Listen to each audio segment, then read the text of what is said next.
The first time I met my girlfriend's childhood best friend, he proudly introduced himself as the ultimate fake baller investigator. Throughout the entire dinner, he couldn't stop lecturing me. Men really shouldn't overdress to look like someone they aren't. If Delilah hadn't explicitly told me you were her boyfriend, I would have definitely grouped you with all those fake rich guys I've exposed online. My girlfriend, Delilah, eagerly nodded along. You really do dress a bit too flashy, Noah. You should listen to Silas and tone it down. I couldn't even be bothered to argue with them. I made an excuse to go to the restroom, but right outside the door, I overheard Silas delivering his expert appraisal of me. Delilah, just look at how that man walks and talks. He's obviously been through one of those gold digger training camps. He only approached you for your money. Think about it. A Patek Philippe watch, a limited edition Louis Vuitton briefcase, and a multi-million-dollar sports car. How could a regular resident doctor ever afford that? My blood boiled, and I finally reached the end of my patience. I turned around, pulled out my phone, and called my mother, the richest billionaire in New York. Mom, wire me $10 million.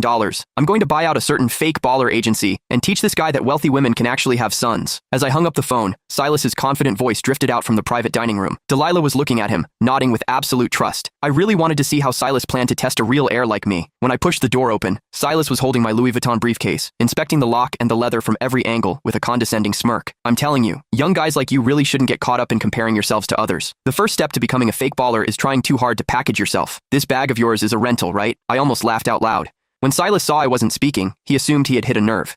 He put on an "I knew it" expression and shifted his gaze to my Patek Philippe watch. Can you let me authenticate that watch of yours? Don't get the wrong idea. I'm just worried you got scammed into spending real money on a fake. After all, the bag is already a knockoff. Delilah was already looking at me with deep suspicion. She gave me an order. Silas is just looking out for you. Hurry up and let him see it. If Silas actually appraised this as a fake, it would only prove that he was the real fraud here. I took off the watch, handed it to him, and smiled. Sure, this watch is a highly limited edition, so make sure you don't mess up your appraisal. Silas eagerly snatched the watch. As he examined it carefully, I clearly caught the flash of raw jealousy in his eyes. It was obvious he had already realized the watch was authentic, but he still opened his mouth to lie. Oh wow, Delilah. Your boyfriend is still trying to pass this off as a limited edition to get away with it, but it's actually just a cheap replica. I just have to ask. You're a young guy with an average family and an average job. Why are you buying these fakes just to stroke your ego? Don't tell me you thought you could use these knockoffs to trap a rich girl and drain her bank account? The belittling tone in his words couldn't have been more obvious. In an instant, the way the other people at the table looked at me changed from admiration to disgust. Delilah glared at me with sheer contempt, her voice dripping with disgust. How can you be so vain? And to think I actually believed you were different from other men. It turns out you all just want my money. Looking at her disgusted expression, my heart turned ice cold.